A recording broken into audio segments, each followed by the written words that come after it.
Okay, so I think after those brief housekeeping notes, I'll zoom back into the session we have today.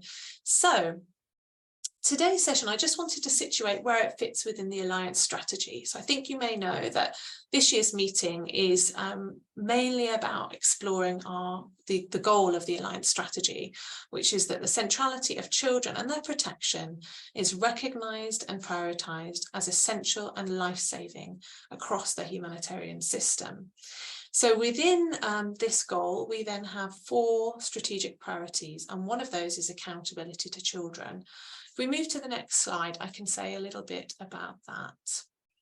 So this strategic priority has 3 objectives, and the third one, right at the bottom of this slide, is to support and promote child-led and community-driven prevention and response interventions, which is exactly what we're looking at today. We're looking at the why we do it, and we're looking at the how we do it. So we've got 3 great speakers who'll be really going into more depth on that with you. And this is a really critical area of importance at the moment within humanitarian work globally. The Grand Bargain calls for a participation revolution, and many actors are looking at how to engage communities. As a child protection sector, as we'll talk about today, we have years of experience, both in working at community level and in engaging children and adults in child and community-led work. And we need their engagement to tackle the tricky issues that we're mandated to deliver on in child protection. So yes, it's very exciting that these 3 sessions will explore this in more depth.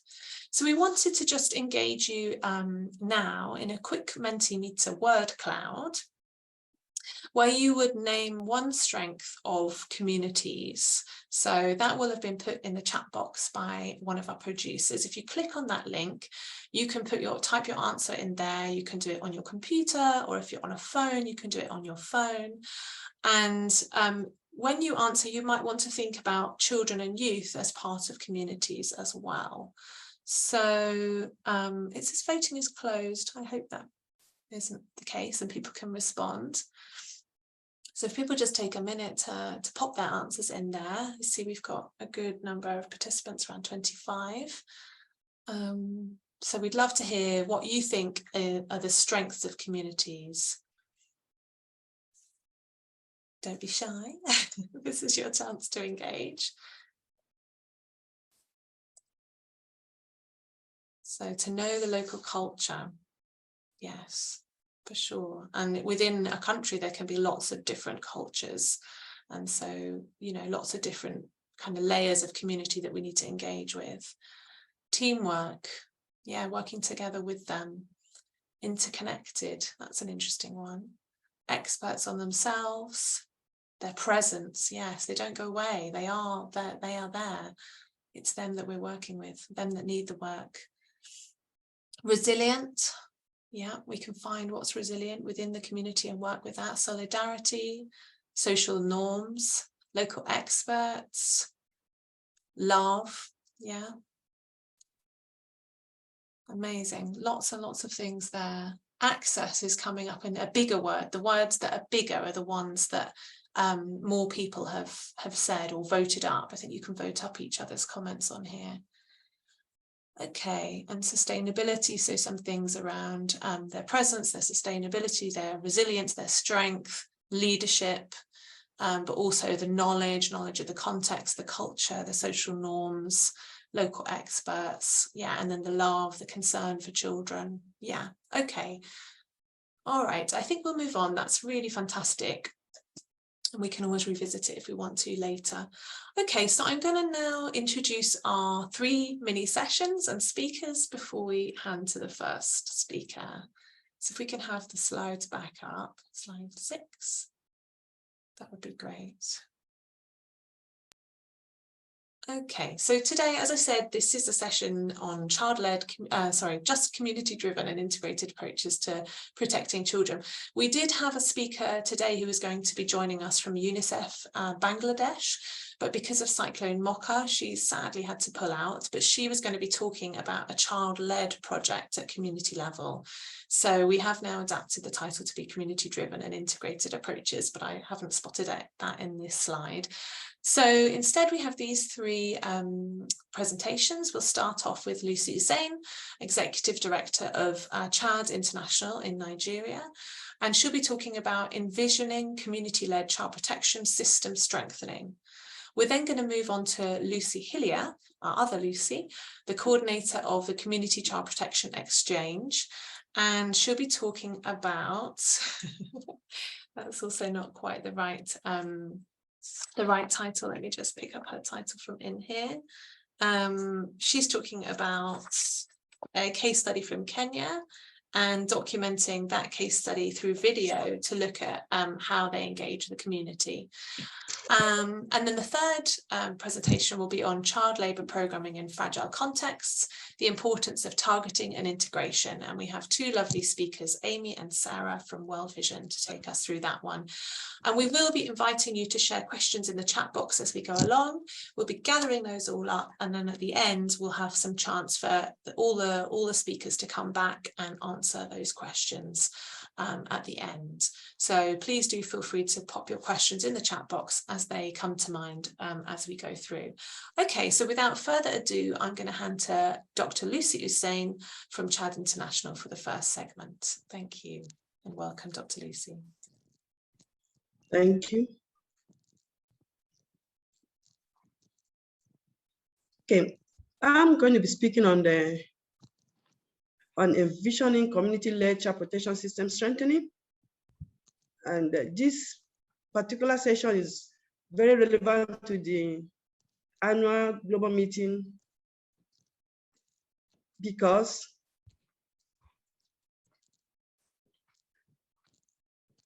it is for the first time that communities have, the child protection practitioners have come to realize that for child protection objective to be achieved, communities must accept, must internalize child protection system strengthening and standards, and be able to lead the process.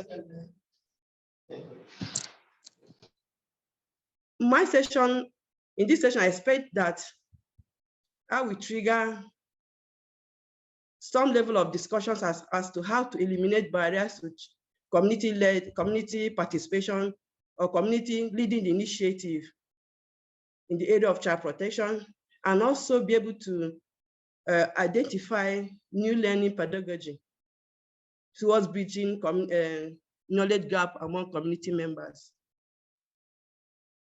You will agree with me that for the 12 years going in Northeast region Nigeria, child protection services have been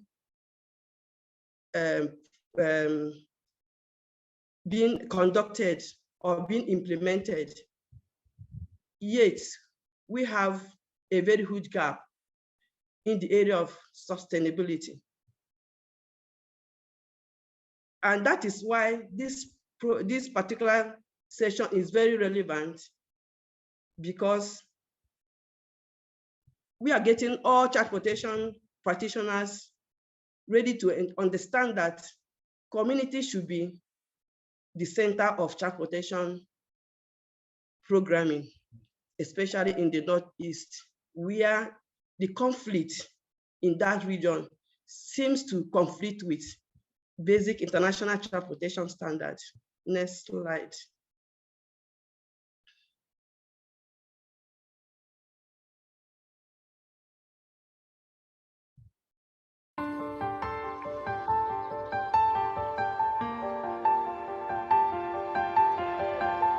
A 12-year conflict in Northeast Nigeria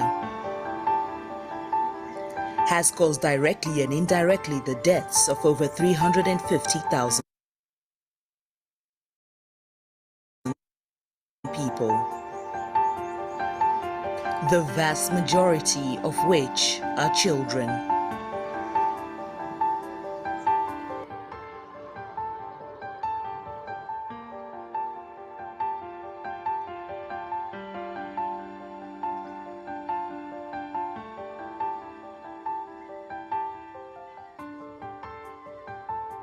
There are over 1.3 million children that need child protection services. From issues such as abuse, discrimination, exploitation, neglect, and violence.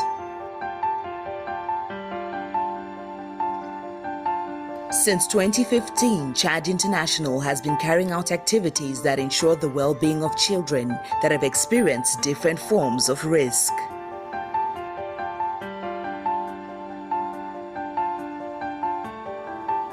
Our interventions are ensuring the safety of children from different parts of Northeast Nigeria. Each child at these centers is given an opportunity to pick between a variety of different skill acquisitions that they find interest in. Beneficiaries are taught skills tailoring, carpentry, the establishment of small-scale businesses, and soap making. However, with the end of each project cycle come many hurdles that are faced within the communities.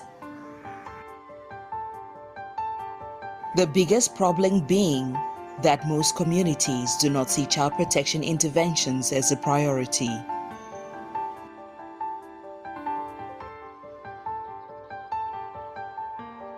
At Chad International, we believe in communities taking the lead. Because community-led approaches are highly inclusive in decision-making, this means everyone is included, regardless of age, socioeconomic status, or gender. This raises awareness on children's rights and empowers the people to make decisions with their resources on how to keep their children safe.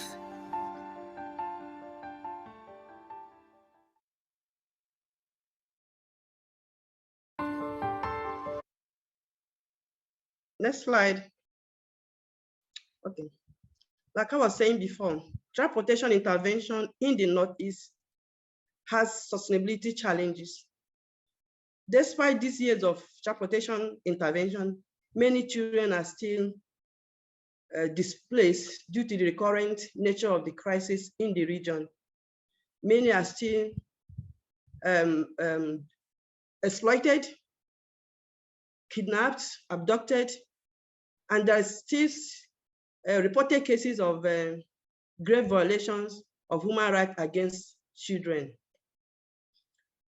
Child Protection Humanitarian Guidance 2023 noted that 1.3 million children still need child protection services.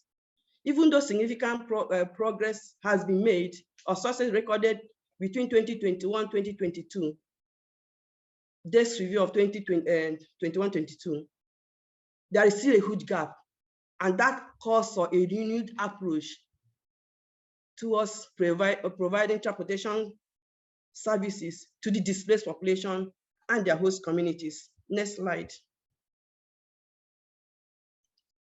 Child protection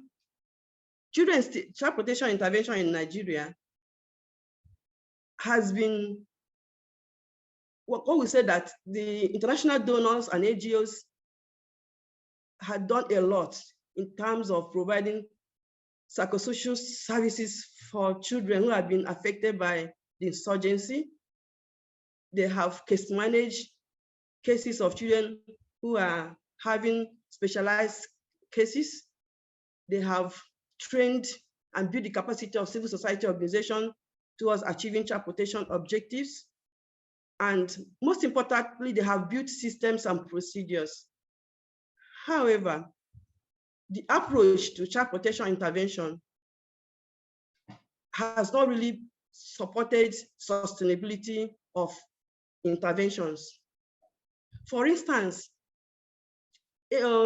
these NGOs, they initiate needs assessment, they design programs, plan interventions, monitor, evaluate, and also mobilize funding. Despite the huge success this approach has recorded, one, we said that it has its own shortcomings. For instance, identification of the problem of the community was done without the inclusion of the communities.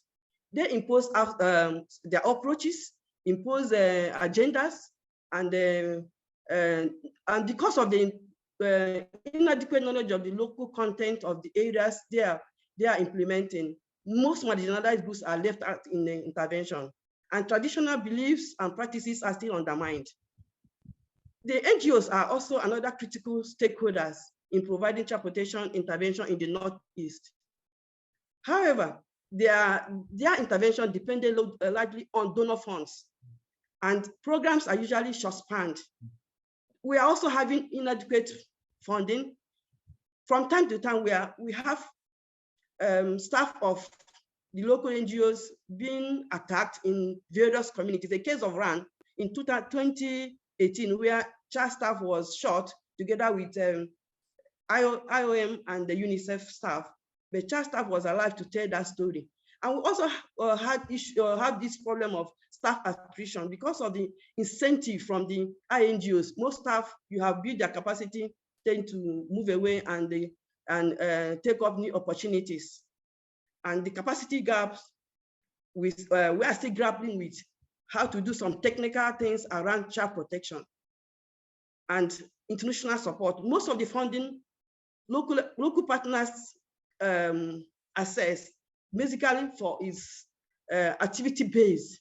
So little or nothing is there to build the institutions of these local partners. The community members are seen as just the beneficiaries. And you can see that has accounted for the particular norms, the values and practices. They are not changing. And if they are not changing, our intervention can only be seen as just mere incentive. It doesn't really address those risk factors in the communities. And their belief, the culture of the people tend to clash with international standards. And most of the time, they are faced with the complexity of how to manage the two. This is new thinking. This is our practice. How do we come in between it? And there's also this capacity and knowledge gap. After the intervention, what have we left behind for the communities to continue the interventions? Next slide. And that has called for new thinking, new approach, community-based child protection intervention. Everybody started talking about it. And I'll give a case study of Central African Republic. We are planning intervene to address 2.7 million people that were in need of humanitarian assistance, of which half of them were children. They were able to mobilize the communities to respond to understand child protection objectives. They were able to get them to identify, to implement already planned programs. And they also were able to mobilize the local authority to support in the intervention. Basically, what was done was a planned program, and this is the people, yes, we must implement. At the end of the day, communities' capacity to respond to the child protection strengthening was addressed fine, but projects lack sustainability, which is a very big issue. And that also provided another opportunity for another approach. Child protection practitioners are thinking, and the community-led initiative was also identified because of years of experience of programs in communities not being sustained, and those child protection issues are still being not addressed. Child marriage is still going on, forced marriages is still going on. Those traditional practices and norms that is the best child protection issues are still there in the community. So for that reason, a case of Kenya, where child community-led intervention was experimented, and it took a process of 1 year for to conduct ethnographic processes that allow the community, guided by the NGOs, to learn about children, their harm, what constitutes harm to them, and how has communities been responding to those harms. So with that, a series of capacity building was conducted to enable them to understand those principles, those values of and standard of child protection.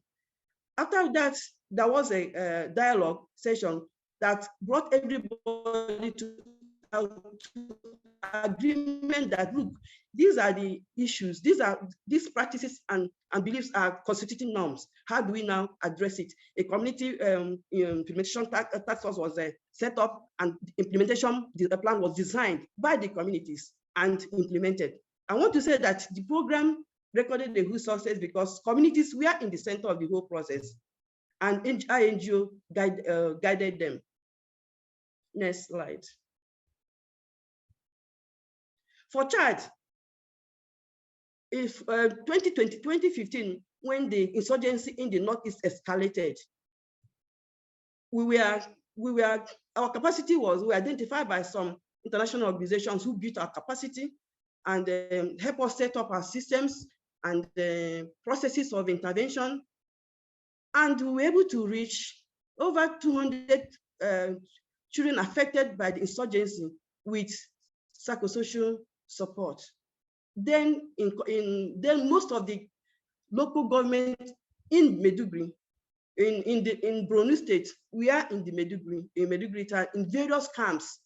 So it was easy for us to go around and provided through structured psychosocial activities, we're able to reach out those children that were unaccompanied, children that were having all kinds of trauma, children who are finding it difficult to live the normal life. And there was also a beneficiary tracking mechanism. We also had short duration of program. And as soon as our program collapsed, we brought in our facilitators, our caseworkers were brought back, our facilitators were brought back, the structures we have created, the CFS structure we have created collapsed, and the program come to an end. Then there's also this knowledge gap. For Chad, what we intend to do going forward is that we want to make community central to child protection intervention. So whatever we're doing, we're going to do going forward, we're going to plan with communities to ensure that child protection principles and values are entrenched. We're going to advocate for community learning and capacity enhancement. It is only with that, it may take a long time. It may take like 2-3 years of program intervention to be able to get communities to be on the same page with what child protection stands for, and be able to identify what kind of learning pedagogy, like I said from the beginning of this and my presentation, that I expect to get input from the viewers or participants, and also promote community capacity enhancement. We are going to support to build community to build culturally accepted protective environment for their children. That means there has to be new thinking, and this will take a whole lot of time. This will eliminate the short duration of the project, and this will also allow communities to make use of the resources within their community to be able to address child protection intervention. And by so doing, even in the face of conflict, there will be some level of resilience among communities.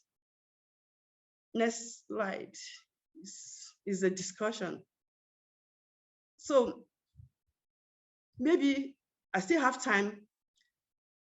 Can we think of how child protection, how communities can be in the center of child protection intervention? This is my expectation, that at the end of the day, I'll be able to get those answers. And also those approaches, I want to hear those approaches that can help. Probably case studies from other places to bridge knowledge gap, where communities should be able to manage the complexities that goes around child protection standards and their own culture. Thank you. Thank you, Dr. Lucy. So I believe we can respond to Dr. Lucy's question that she just posed to the group via the Menti link. So we'd love to spend the last few minutes of her session time just seeing if people have anything to share in response to that question, either in the chat or in the Menti.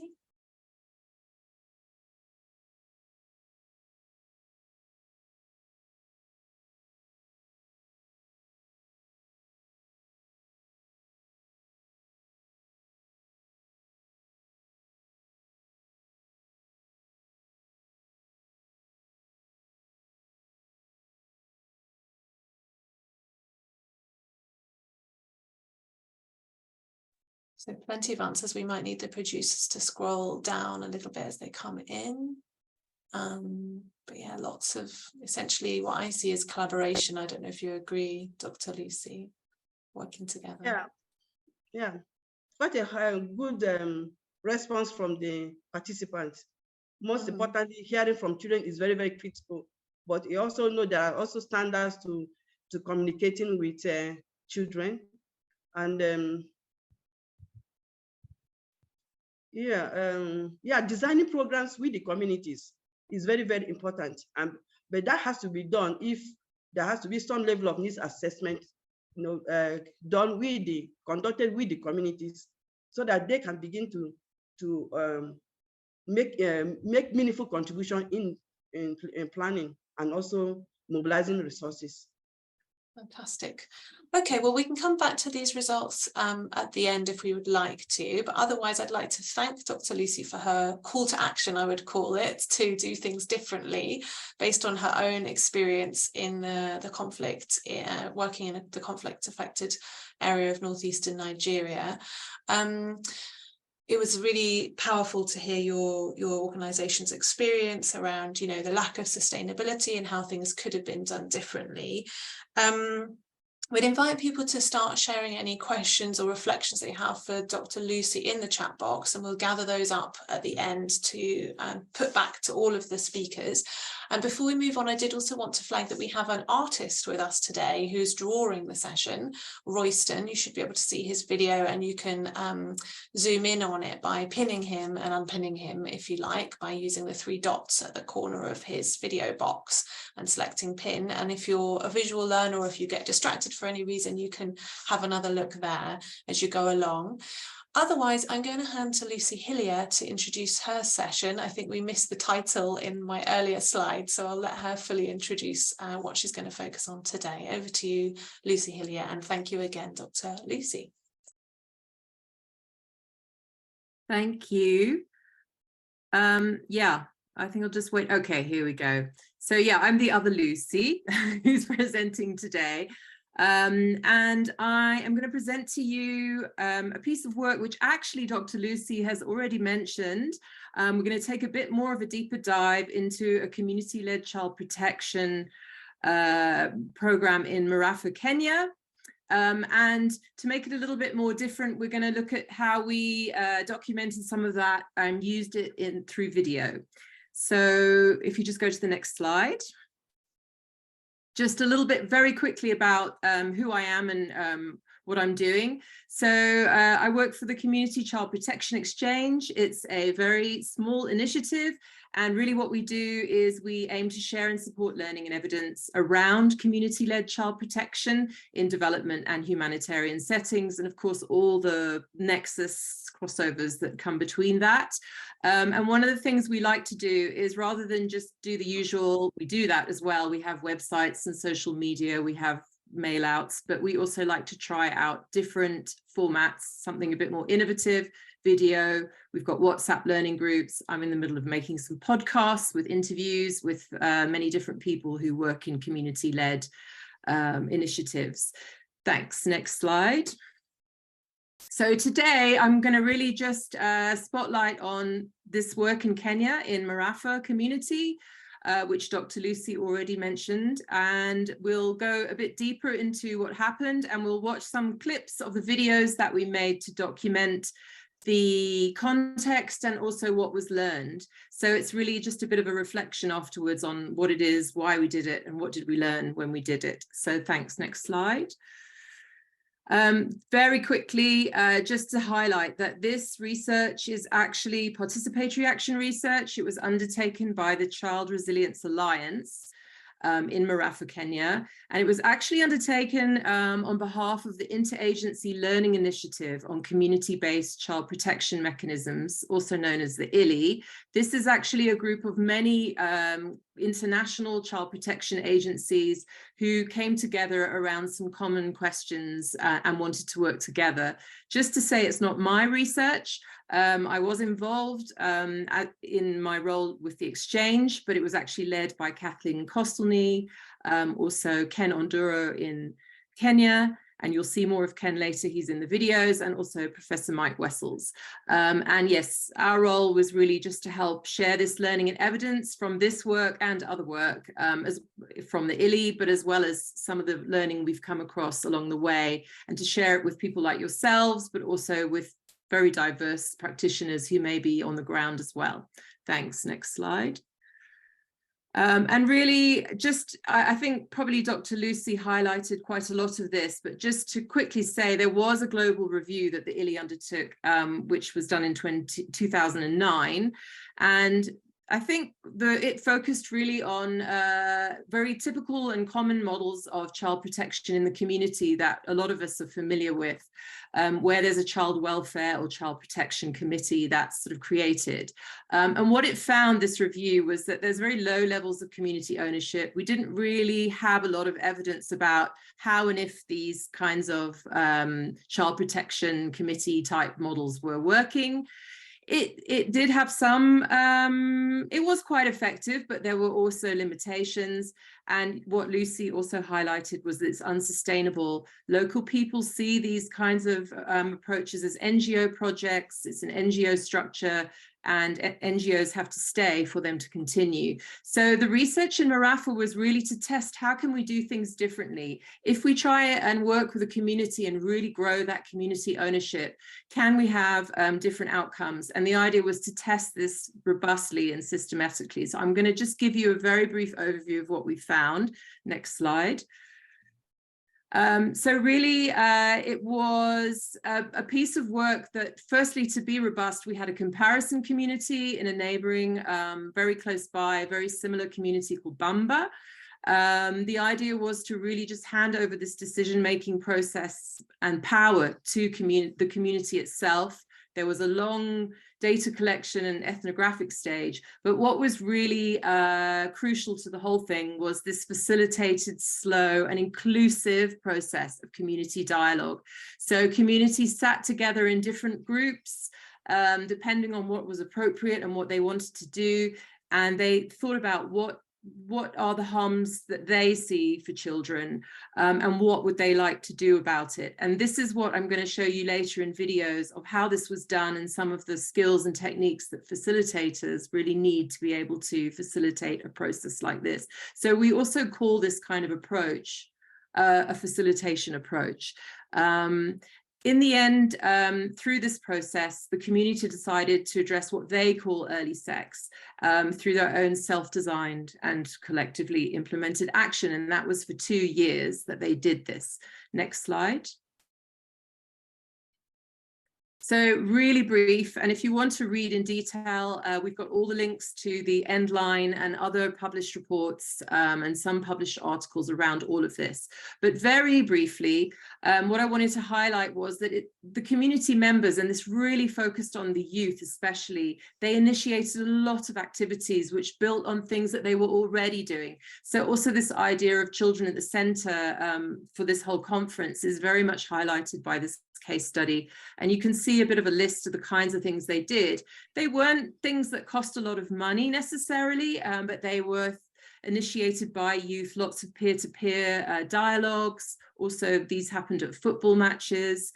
There was community theatre that young people did, and something interesting was I think the adults as well, there's a sort of big party that called a disco matanga. Some of you will know about those, which are pretty crazy parties. There's a lot of drinking and things going on, and there's a lot of sexual activity, and it often is, they're quite young girls and boys who attend these parties, and it often ends up with unwanted pregnancies.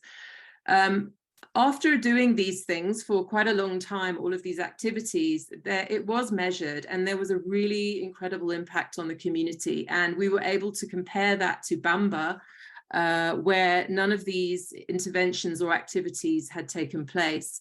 And we really saw the girls and boys become key actors, and lots of key concerns for them were addressed. Like there was early sex was reduced, and sorry, there's no real detail in this because it's a quick overview, but please do read the Endline report for the details. Teenage pregnancy went down. There was much better relationship between the parents and children.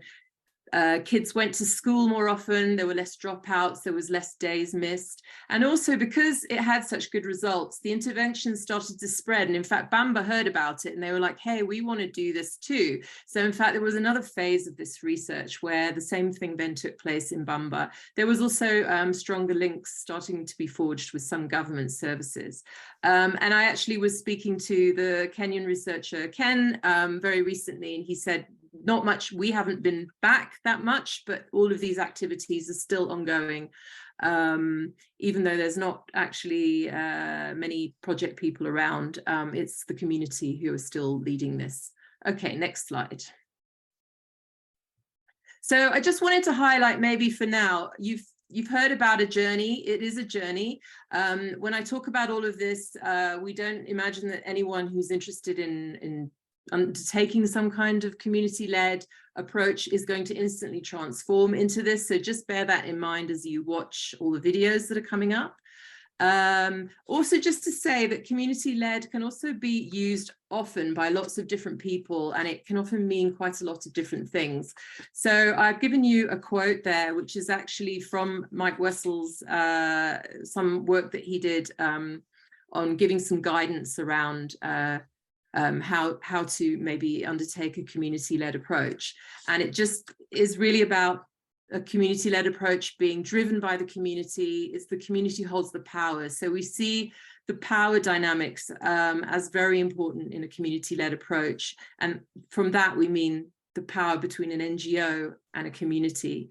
They own the process, and it's not NGOs or an expert-led approach necessarily, and communities make those decisions about which harms, so what's their priority. And that's quite a different approach maybe from what we're used to, where we come in maybe with a concern like early marriage, and then we get the community to mobilize. That is not what this is about. It's about being more open-ended and saying, what is your priority as a community? And then they decide, what do they have, what resources, how can they build on things they already do to address their concern? So that's maybe just to be clear about what we really mean by that. So next slide. This is the last slide I'm going to show you for now before we watch the videos. So there is a lot of documentation that's taken place. We have lots of articles, reports, but we also made some videos, and the videos were quite a challenge. We made them in 2020 during COVID, which was not ideal at all, but we managed to do it thanks to lots of really amazing people and a great team who were involved. Each one of these videos tries to show the context, but also highlight either a child protection skill or a technique or even a mindset that, if anyone is watching this, would need to try and adopt to be able to support a community-led approach. And I've shown you some little pictures here. With each of these videos, you can see there's one, for example, called being a facilitator. There'll be a worksheet that goes with it. And it's also this idea that these videos can be used for learning and development, which I know is another focus of this community, of this whole conference, actually. So I think with that, let's just start with the videos. I'm going to show you 3 different clips.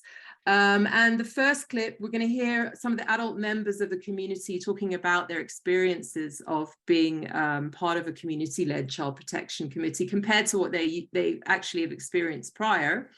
There's been quite a lot of NGO activity in Marafa. And we'll also hear from Ken Onduro, who's one of the researchers and facilitators. And he's going to talk a bit about that mindset shift that he made himself as part of this intervention. So this is a 3-minute clip. So I hope you enjoy it, and I will speak to you again in 3 minutes. Okay, you can play the first clip. Thanks.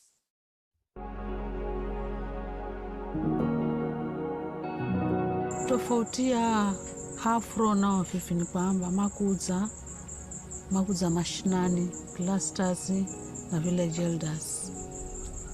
Kuza fumala na kusumra nao na kufambira kukala ni mwatu wa muhimu na shirika na malari manye mnanoni hedu mnamala muhandrezi.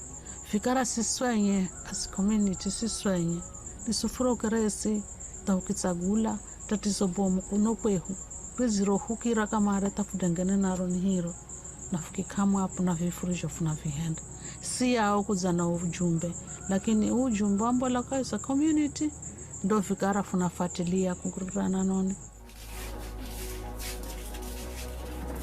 And the emphasis was on what is this thing that you feel one is valuable to you, and what is this thing that you feel you can do or you can work on without any external support.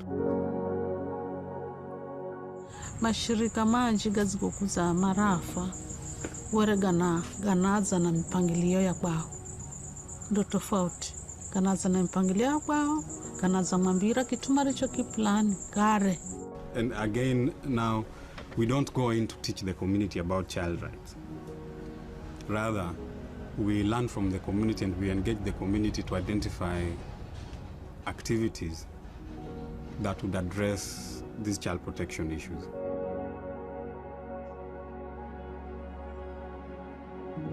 Nimekaa nikiwa na jamii na mashirika mengi. So miaka hili nimekaa karibu 35 years, kama 36 years. Nimeona mashirika mengi. Lakini hii ambao tuko nayo sasa, ile ambao niseme nimepatiwa uhuru wa kujieleza na kuzungumza, walileta mbinu ya kudili na huyu mtoto achue haki yake. Ni kitu gani, njia gani atafuata na njia gani itamsaidia katika maishani. Kwa sababu hii kusema kweli hii shirika ni tofauti na zile zingine.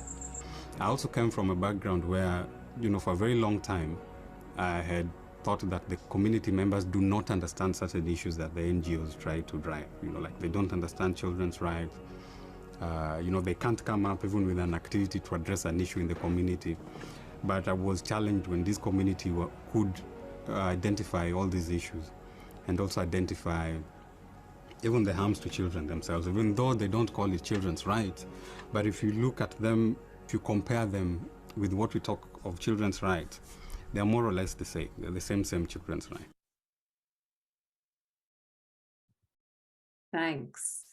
Yeah, so hopefully that video opened up a little bit of window in your minds just to show that how this approach of having communities lead is really quite different, and even the consideration of how children's rights can be promoted using this approach.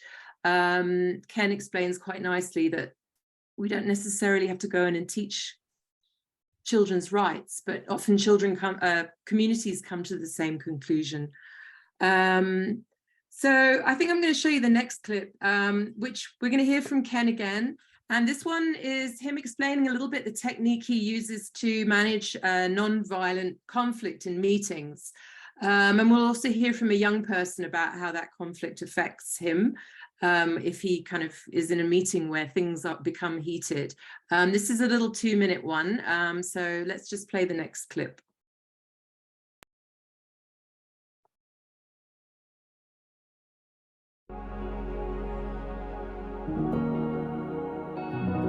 Tofauti ya Afro na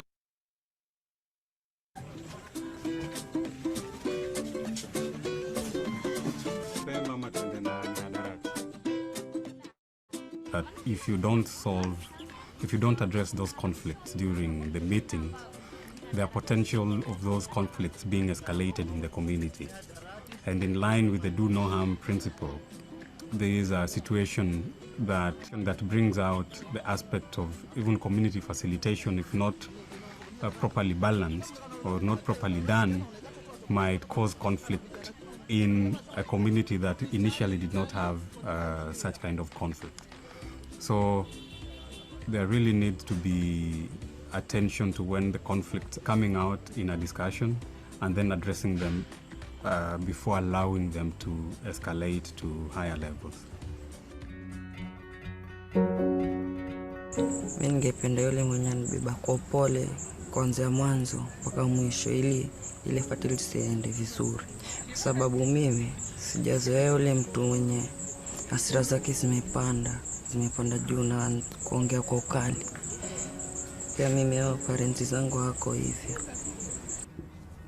And so how we address that is by not taking sides. You don't tell parents that they're right, and at the same time, you don't tell the youth that they are right. And you don't allow it to escalate to higher levels. And so in such kind of instances, we acknowledged both sides, that there's no right, there's no wrong answer, there's no wrong response, no wrong opinion, no wrong attitude, and all that. But it would be important if maybe the two sit separately and have their own discussions, and then later on meet and have a larger discussion. And in that way, you realize that you cool tempers when you do that, and also you allow the youth and the parents to have a reflective session, because the facilitator would be there with the parents, the facilitator would be there with the youth, and he would take them through a reflective process, so that the next time they meet, you realize that the levels of conflicts are not solved entirely, but they are way, way, way, way lower. And they are now willing to listen to one another, and as well as willing to compromise on other things. Right. So you can see there, what's really nice about these videos is they're great if you're trying to learn maybe how to do this. You might be a facilitator somewhere else. It's like getting some advice from someone who's tried something. And I think it's really valuable for anyone who is trying to learn to implement a community-led approach. So in the last video clip I'm going to show you, we're going to listen to another facilitator who was in Marafa. His name is Jotham, and he's just going to give a bit of advice and guidance about how he sees his role as facilitator. I find it to be quite inspiring and encouraging for anyone who might be watching this video and planning to use a community-led approach. So it's only a quick 1-minute clip, so let's have a look at the last clip. Thanks. You need to walk around with an open eye, with an open ear, with an open mind, and an open heart. That is, you have to have your senses, all of them, if I may put it that way, to be open. Accept people as they are, accept views as they are, and you have to realize that people come from very diverse backgrounds and they have different experiences. They've gone through different things and they are not at the same level. No one should feel that maybe it's something for the angels, something from another planet. No. As long as you have the passion for it, as long as you want to get the results from it, you can do it.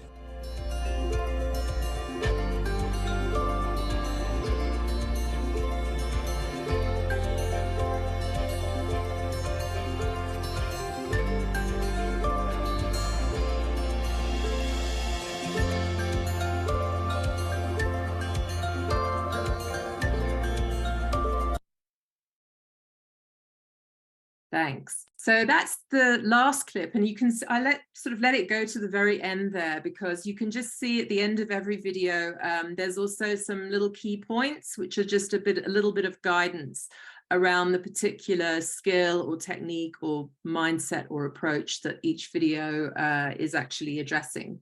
So let's just go to the slide. Lucy, I think time is now up, so I suggest that as there's a question that relates to these last two slides in the chat box, maybe we come back to them in the Q&A segment at the end. Yeah, we can then hear from the last session presenters, because I expect there'll be lots of questions and discussion on these. So if we skip to the slide for the next session, I will hand over to Amy and Sarah from World Vision for their presentation on what works in tackling the worst forms of child labour in fragile contexts. And a massive thank you to Lucy. I think your presentations really links nicely to what Dr. Lucy had shared in hers, and has obviously generated a lot of interest. I saw a heart in the video of Saeed, either intentional or by mistake, I'm not sure, and obviously the question in the chat box. So over to you, Sarah and Amy. Thank you, Camilla, and hello everyone who are listening. My name is Amy Gabriel and I work with World Vision UK as Senior Child Protection Program Advisor and also looking after gender equality and social inclusion. So I'll start off our presentation with a really short overview of the program and then hand over to my colleague Sarah, who will highlight some of the key learnings from the program. But first, I invite everyone to answer a very simple question, I hope.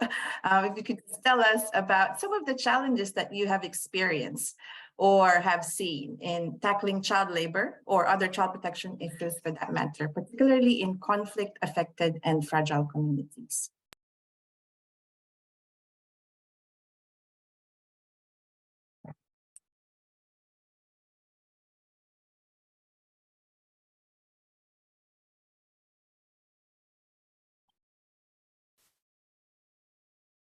We can look at some answers that's starting to pop up.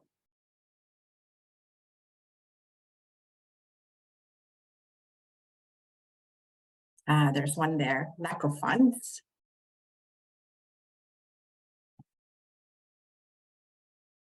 Becoming social norms, instability, particularly non-engagement with armed actors, sustainable solutions,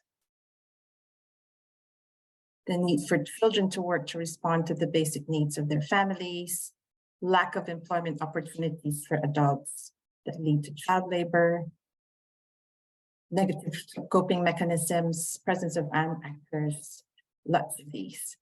Well, actually, these are pretty much the same issues that we've actually tried to address and go within the program that was specifically implemented in conflict-affected and fragile contexts. We sought to tackle these through the program called Partnership Against Child Exploitation, or PACE program. It's implemented in fragile settings. And I'm going to just move to the next slide. So just to give you a very short background of our program, and then we can move on to our learnings.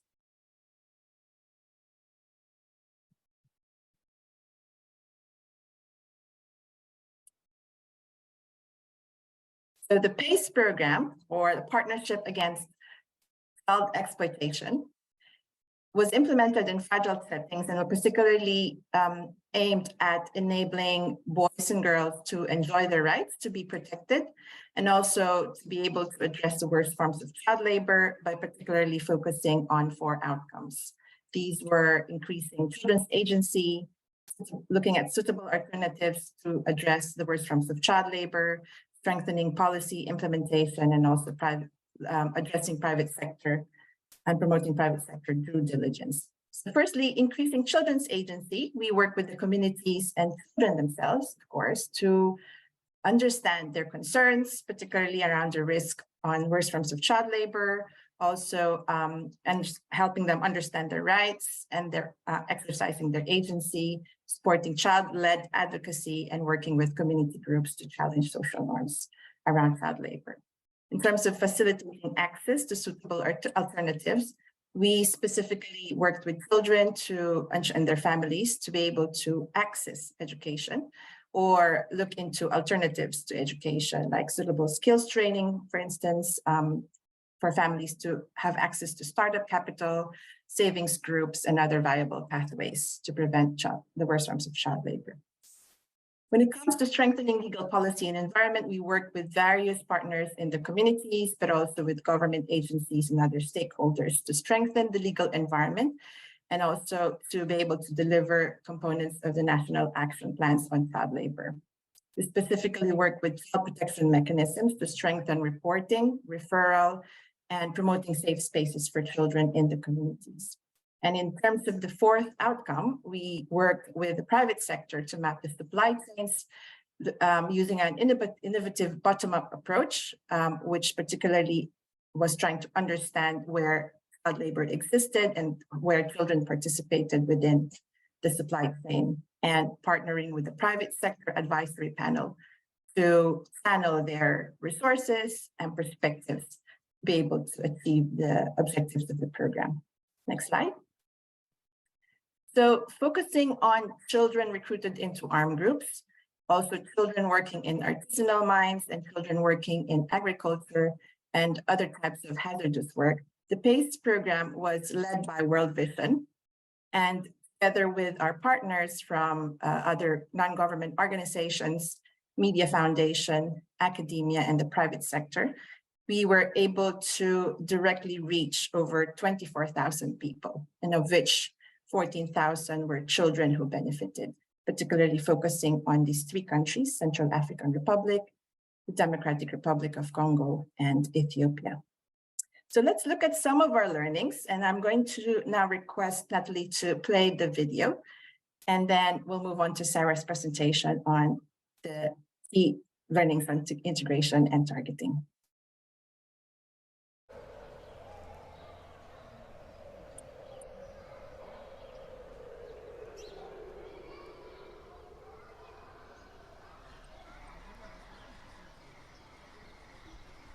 Meet Samira. She's one of countless child domestic servants kept indoors, far from home and invisible to the legal protections designed to help her. She was brought here from her rural village by a labor broker. He told her she would receive a better education and would be able to help her parents by sending money home. But this was not the case, and at just 11, she's looking after a toddler and doing household tasks for employers that beat her when she gets it wrong. She works from dawn until dusk, often with just 1 meal per day. She has not attended school in 2 years and misses her parents and siblings.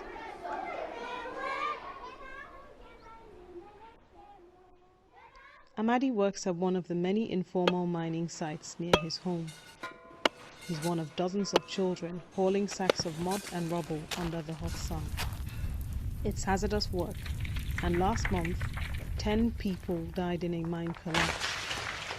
Amadi was injured, but he's back to work this week. He's just 14, the eldest of 4 siblings, and wants to help his family even though his parents have concerns about his job.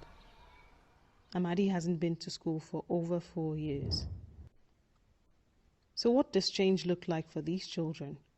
Let's look at how efforts to help Amadi and Samira worked out.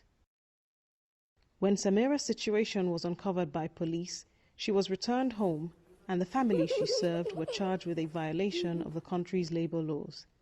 With the help of an NGO, Samira was enrolled in a scheme to help with hidden school costs, and she returned to school. Her mother received financial support to develop her small business. Samira is happy to be surrounded by other children her age and has made new friends. On Saturdays, she helps her mother with her business. Samira has stayed in school and her family is doing better. As part of a national-level drive to enforce international child labor laws, police in Amadi's town begin a crackdown on children working at the mines. The foreman at the mine where Amadi works is given a fine. So are Amadi's parents. With the help of an NGO, Amadi returns to school. The NGO helps his school offer a daily lunch, so the children receive at least 1 meal per day. Even so, Amadi finds it hard. He is older than the other children in his class and doesn't find the lessons interesting. At home, Amadi's parents had to sell their only assets to pay the fine. They were angry with Amadi for getting caught and now struggle with even less money than before. So Amadi begins to clear rubble at another site on the outskirts of town, where police are paid to turn a blind eye. The interventions designed to help Amadi didn't solve the problem. In fact, things got worse. So what's the difference? Why did things work out for Samira but not for Amadi? There are many reasons why children get caught up in child labor, and interventions which ignore the nuances in these reasons and the context in which child labor takes place can exacerbate circumstances for families already faced with heartbreaking choices. In Samira's case, the support offered took into account why she was working in the first place. This wasn't so for Amadi. Instead, a rigid interpretation of how best to intervene failed to bring about any positive change. We've been fighting to eliminate child labor for decades, yet Amadi and Samira's stories are just 2 among many. In 2021, the number of children working increased for the first time in 20 years to almost 160 million children worldwide working in some form of child labor. The reasons for this are complex and varied, so the solutions designed to help these children must account for this complexity too.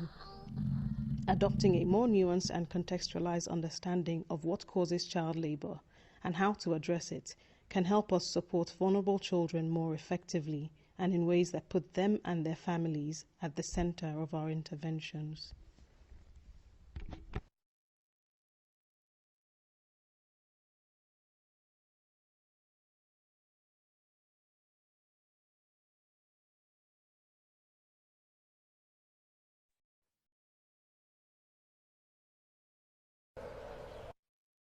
Thank you. Over to you, Sarah. Thanks, Amy. Good morning, good afternoon, everyone. I'm Sarah Harris, Senior Technical Advisor for Protection. I'm excited to share just a few of the learnings that were identified last year. Would like to note that this work was done alongside Technical Advisor Leah Sherman. We led a thematic review of PACE program documents, as well as semi-structured interviews with key project staff, as well as consortium members. And this was done to better understand what was working well to reduce the worst forms of child labor in fragile contexts, with a specific focus on community level interventions. So we'll just highlight 4 of the learnings that are especially relevant to this meeting's theme of centrality of the child and their protection. So we know that multi-stage targeting, which includes a verification stage, can help to ensure that programming reaches those at greatest risk of the worst forms of child labor. So through reviewing the PACE targeting methods, we learned that overall participatory actions were taken, consistently engaging communities to validate the selection criteria, as well as apply that criteria or support its application in communities. While this was clear, we also at the same time learned that targeting methods cannot solely rely on community-led initiatives in order to reach those that are most vulnerable in meaningful ways. We found in each country that biases contributed to exclusion errors in targeting. And we all know that most vulnerable families often live in harder to reach places and are marginalized and therefore excluded from communities and such targeting processes. This was actually remedied in one country, in Ethiopia, when they overcame this challenge by having program staff work alongside community volunteers to validate project participants that were selected to be a part of the project interventions. Next slide, please.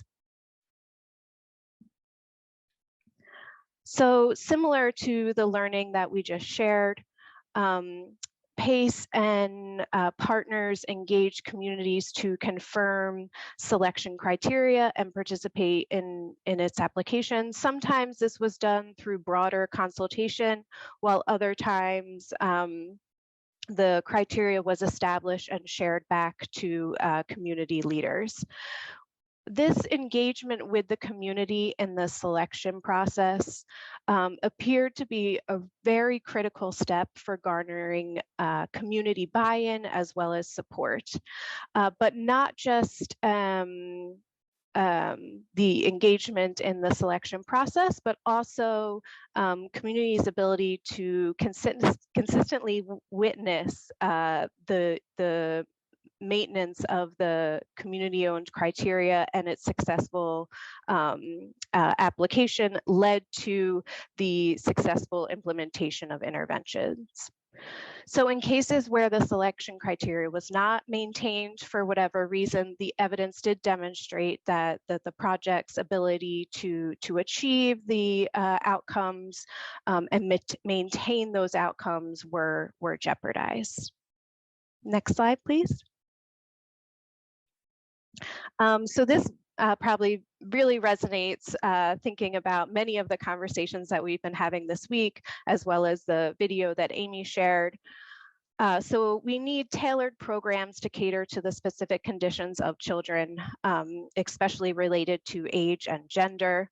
Situational analyses were done across all 3 countries where PACE was implemented, and all of these situational analyses revealed that there were disparities in the challenges facing girls versus those facing boys and how they experienced child labor. So it was found that inside the home, not surprising, girls were expected to take on more tasks starting from a younger age, while boys were more widely considered to be suited for casual labor or working in the mines. Female-led households consistently showed higher rates of children being sent to work and were at greater vulnerability to shocks. So with this in mind, needs-based programming should look to first support female-headed households, taking into account the social norms concerning traditional gender roles and considering what could be done to best protect children from risks associated with the worst forms of child labor.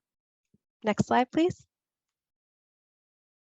The final learning that we want to share for today is around the importance of evidence-based interventions and how they can be better strengthened with technically sound and locally informed adaptations.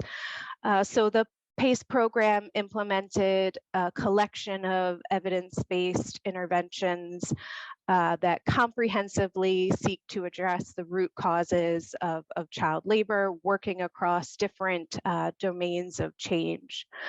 And while the relevance of the interventions was confirmed by community members, as well as community assessments and other secondary data, several interventions did not directly address the worst forms of child labor, and further contextualization, adaptation, tailoring was needed.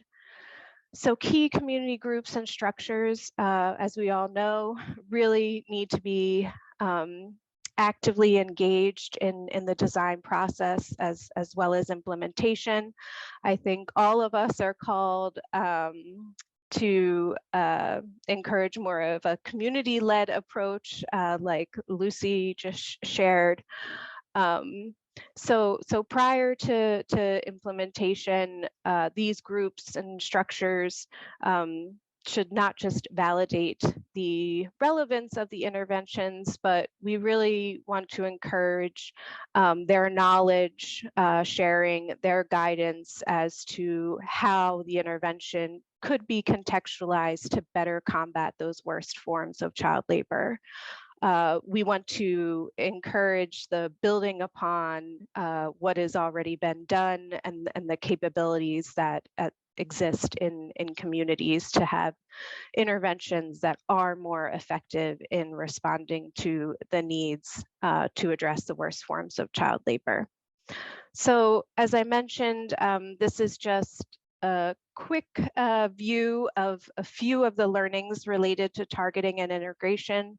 We'll drop in the chat right now a link so you can take a look at the full paper, which includes several other learnings, as well as some very practical checklist for supporting targeting and integration to address the worst forms of child labor.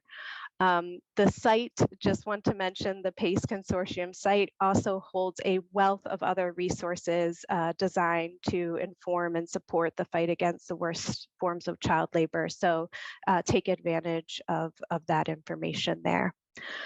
And with that, I think we have another Menti to put up.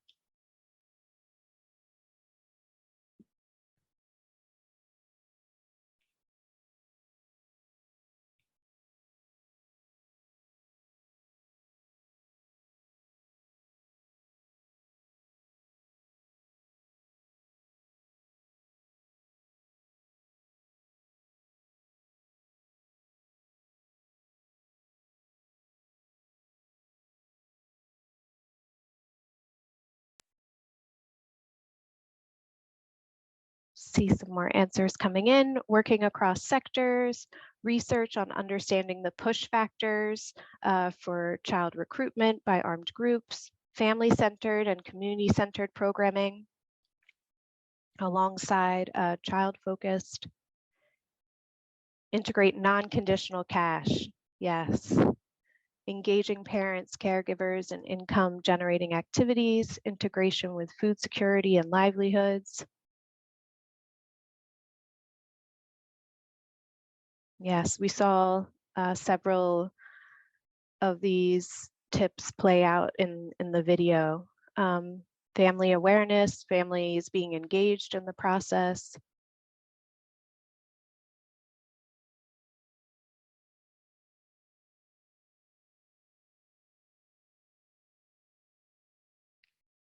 Well, thank you for sharing those tips, tools, and guidance. Amy, I'll pass back to you. Thank you so much, Sarah. I think we'll wrap up there and we can go back to these when we have time. We can have time for questions. Okay, thank you very much. Thank you to all of our speakers. I've found this such a fascinating session. So if we can spotlight all of our speakers as a little mini panel for discussion, we can then start going through some of the questions we've received in the chat box. And if you have further questions, please keep adding them there, but we'll go first with the ones we've already received. So let me just see. I've got everybody spotlighted. I think we just need Dr. Lucy also to be spotlighted if she's with us. I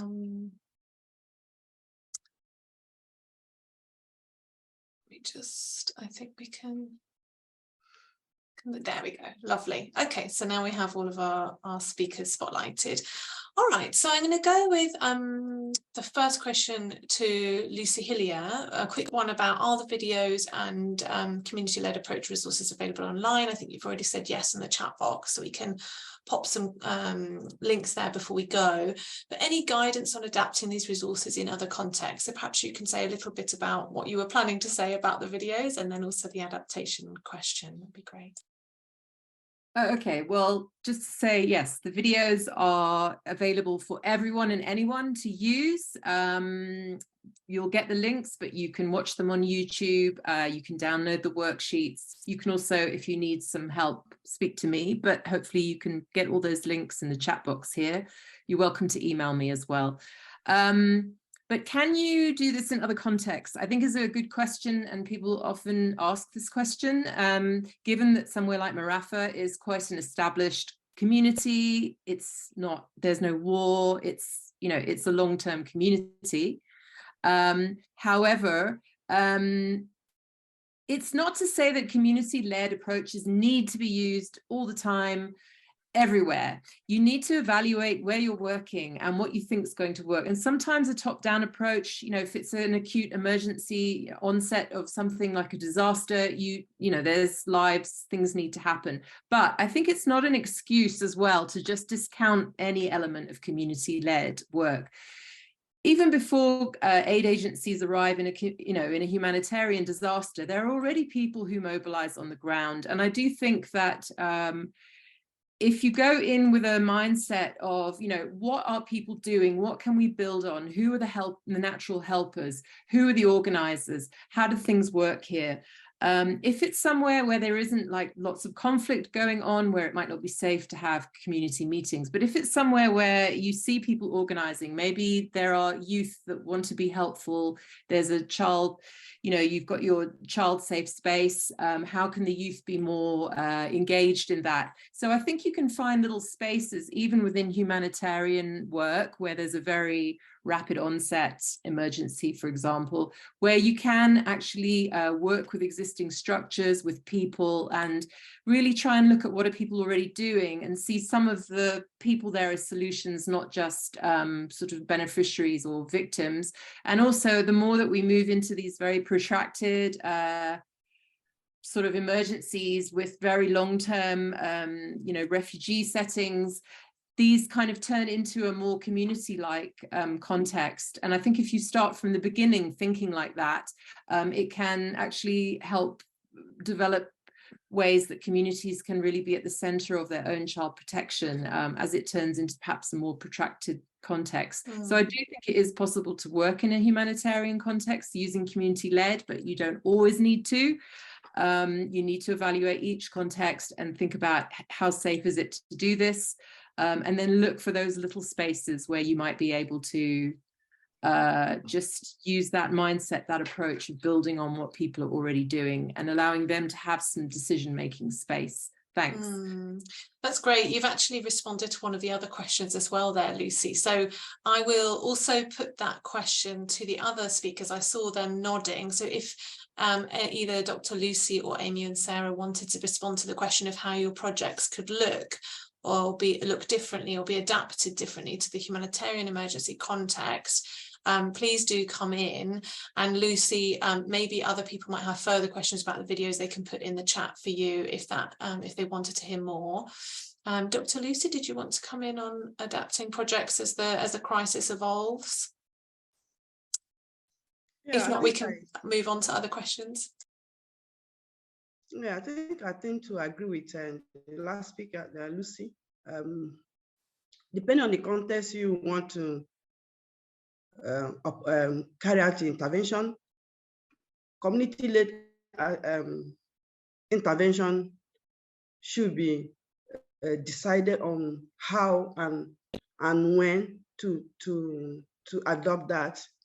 If you are looking at policy change, then it has to be like a top-bottom approach. But when you are looking at community as looking at having a change in normative behavior of communities to be able to implement or to be able to accept intervention for their children for meaningful change in the protection needs of children, then it must be community-led, and this can take a lot of learning. You know, when a new idea is injected into the system or being popularized, it takes a whole lot learning process for communities to begin to internalize it, and that is where the assimilation and acculturation occurs. So when that is internalized, and they now find a balance between what they believe in and the new idea, then learning has taken place. Then practices will change. Actions will also determine whether it has changed or not. Thank you, Dr. Lucy. And yes, clearly, when risks that were already present are exacerbated by the crisis, it makes it even more important to address those underlying norms that were problematic. And as you say, then this kind of approach is still needed. Okay, so let's move on to a few of the other questions, just due to time. So there was a question to, I think, Sarah and Amy. There are great challenges with working children and child labour. Sometimes children lead families and the only source of income for the family is through the child because of the loss of the father and mother, or one of them. In this case, what are the alternative interventions through your experience about providing economic income and getting the child back to school? In some cases, organisations do not have the financial capacity to provide cash for continuous periods. And I think this links a little bit to the other question in the chat about sustainability and how, you know, when we're working with extremely poor communities, even just providing the smallest things like transport or pens and paper to community groups can still be providing something that then when the project ends, it's hard for them to sustain. So that maybe that latter part's more for Lucy Hillier from her project experience.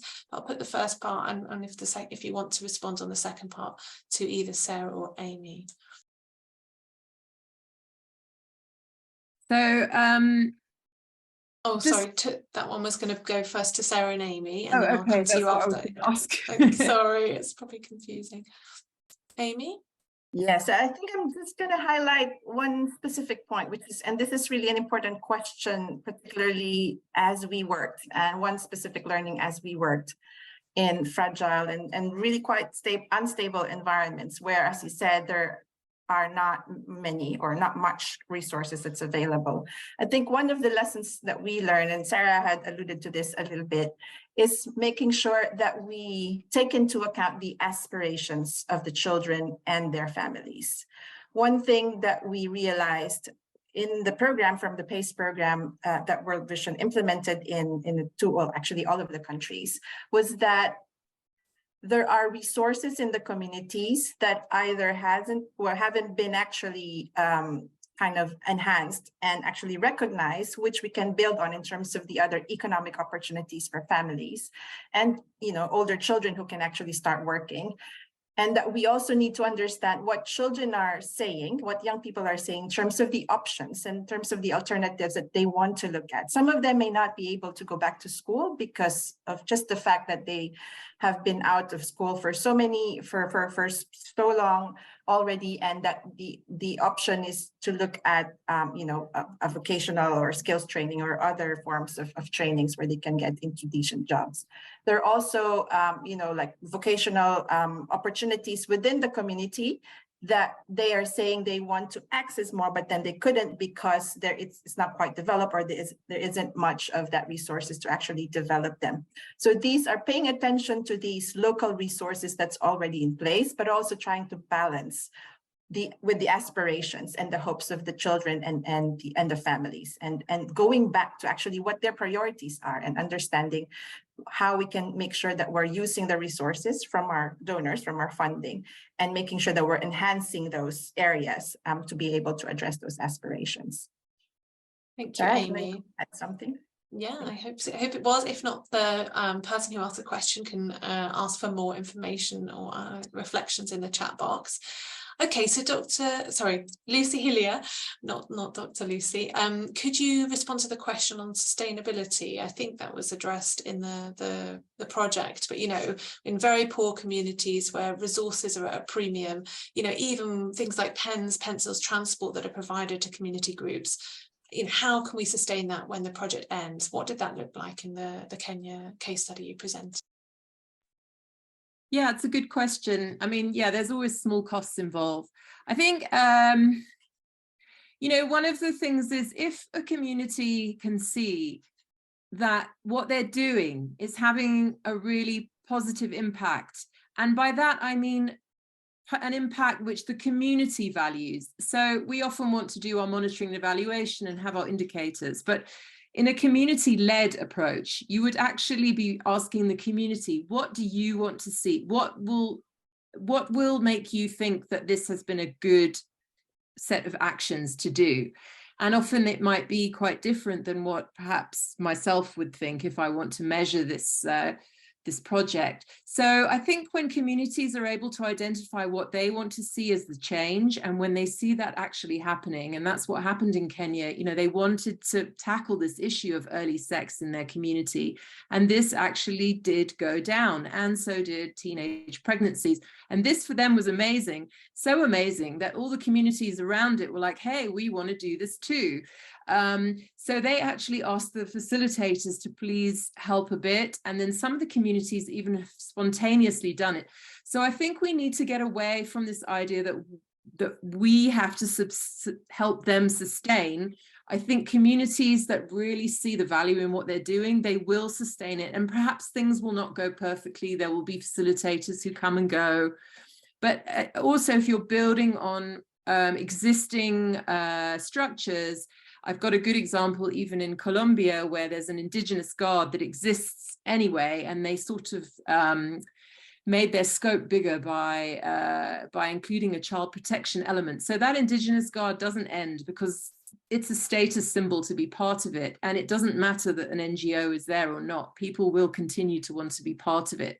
So I think it's about really working with existing structures. But for the little bits and pieces, I mean, yes, donors still also need to change the way that they fund child protection programs. For community-led, it has to be more open-ended. It has to have longer timeframes.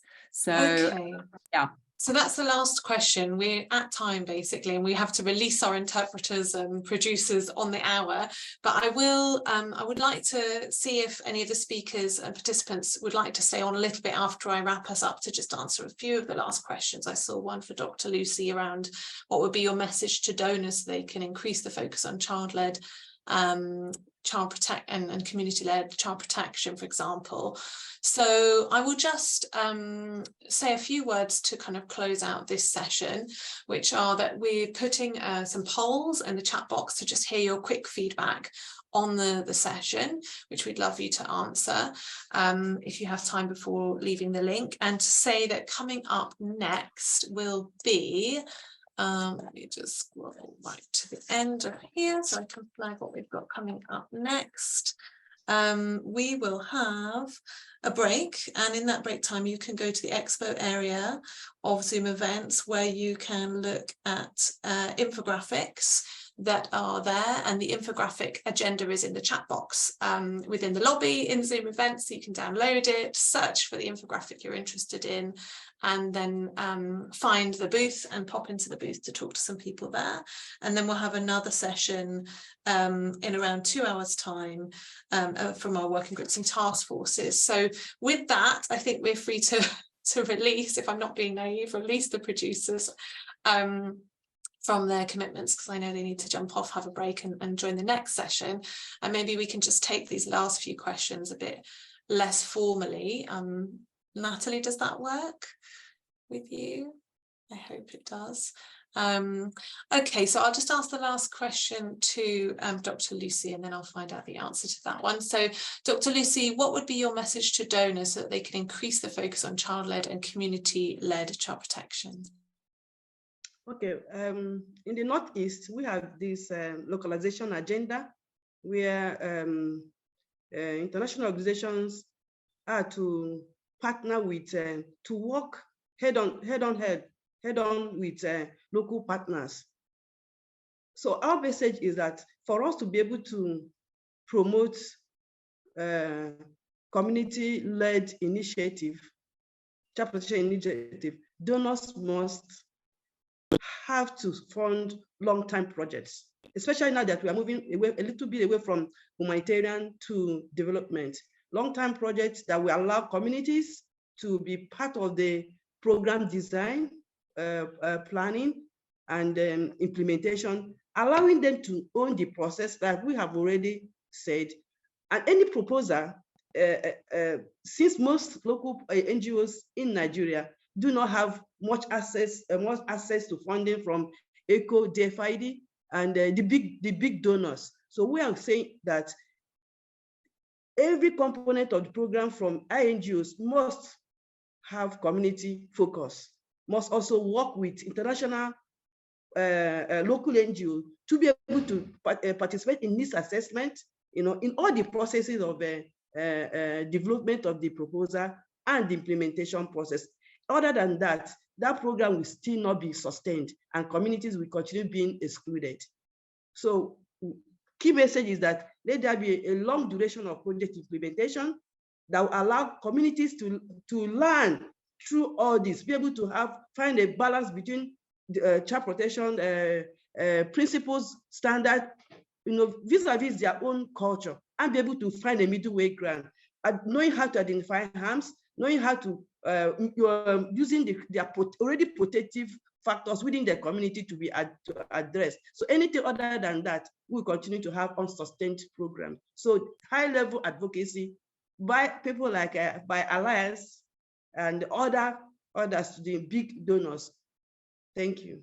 Well, I do think that is a great message to end on, Dr. Lucy. I perhaps wanted to flag one key product that the community level child protection task force is leading on at the moment, which will be an advocacy brief on how to secure higher levels of community ownership for child protection. That's one of the key activities on their work plan for this year or this coming period. So we encourage anyone who's interested in the discussions that we've had today to join the community level task force, contribute to that advocacy brief, and start putting some of the excellent lessons learned and approaches that we've seen clearly leading to positive outcomes for children into that advocacy brief that then we can use with our donors in our local context to advocate for some of the points that Dr. Lucy just shared. Okay, so with that, I think we will close out and let everybody take their breaks. But thank you very much to all of our excellent speakers and all of our very active participants. It was a pleasure being with you today.